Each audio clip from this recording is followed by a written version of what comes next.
non-sulfites wine, we started in 2007. Kind of allergic to sulfites, you know. I was working in the cellar some years ago. Really bothered me, the smell, everything. And so we decided with the enologists to go for this direction. And I feel the 3 wines without sulfite, I'll be like my children. The idea that we can develop non-sulfite wines as natural wines, because the wine then becomes an expression of the vineyard. So what you get in the bottle is what comes from the vineyard with no sort of chemical intervention at all. It's a pure expression of the vineyards.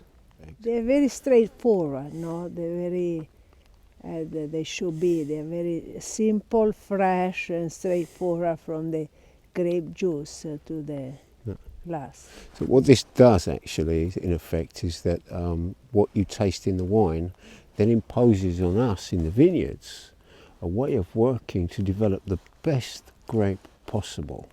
We're not just producing grapes that then ferment and develop in the cantina, we're producing grapes that are going to be tasted in the bottle directly. So our organic and furthermore our biodynamic method of working in the vineyards, this is where it really tells. For myself, as a student of Rudolf Steiner for some 20 years, it's a practical application of what you might call the most human in us.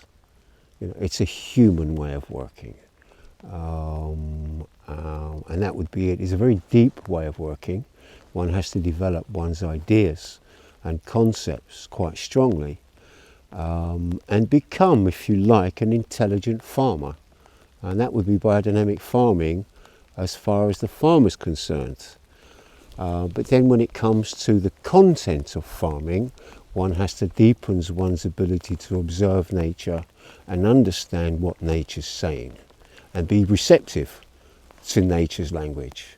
And this again requires of us steps forward in, if you like, our own education as people. And this is what I like about biodynamic farming. There's no formula, there's only developing yourself and your ability to farm.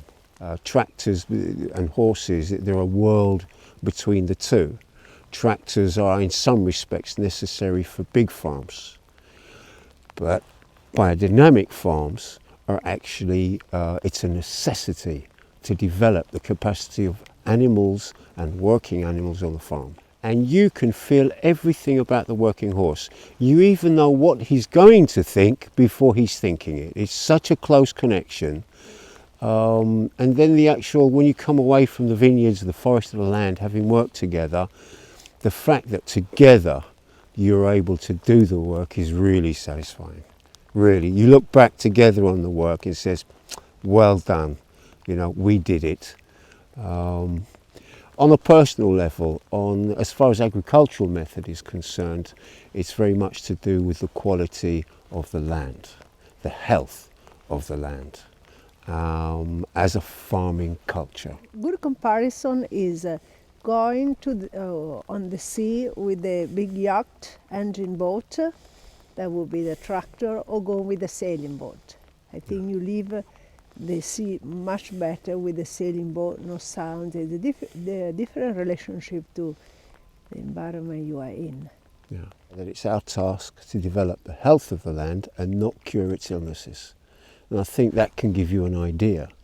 And the fact for me as a farmer, a biodynamic farmer, that we use toxins for what people are going to eat and drink is modern madness. And there's no need for what we call it conventional farming, but how we can call poisoning the land conventional farming has been more of a media trick. Conventional farming is what they used to do many, many years ago, and that's what we call today organic or biodynamic.